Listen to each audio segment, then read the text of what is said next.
Good evening, campers. We're going to do a monthly wrap-up, and if you want more of my thoughts on these books, I will link my reviews down below. Therefore, as a TLDR, avoid this book and go and read this book. Let's start off with Mina Galli's The Small Mind, a book that I hated so much that Sean the Bookmania decided to cancel our Zoom talk because he had never read a book where the other person was on completely the other side of the spectrum. If this book had been a short story, it still would have been terrible, but it would have been bearable. Bring on the next slide.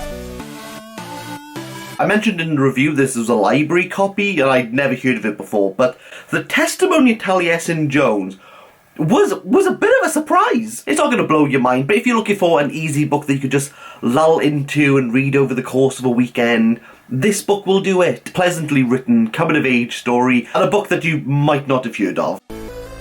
Before we get into the best book, let's talk about Easy Meat by Rachel Tresize, an author who grew up in the exact same Welsh valley as myself. So if you want to know a little bit about where I grew up, this is the book for you. I'm enamoured with the amount of impassion for all the disimpassionate politics that just ebbs throughout this. It is a political book in all its apoliticalness. Although some people might see this as a unique way of looking at Brexit, I think this is a pan-UK sentiment that is being expressed here. And lastly, One Moonlit Night by Caradog Pritchard, and I was really happy that a lot of people online decided to read this. I was really glad to see that the majority of people were like, absolutely, this is incredible. So if you feel that the impassioned Welshman is biased, there's now lots of reviews about this book online, which is wonderful. I'll see you next month. Way!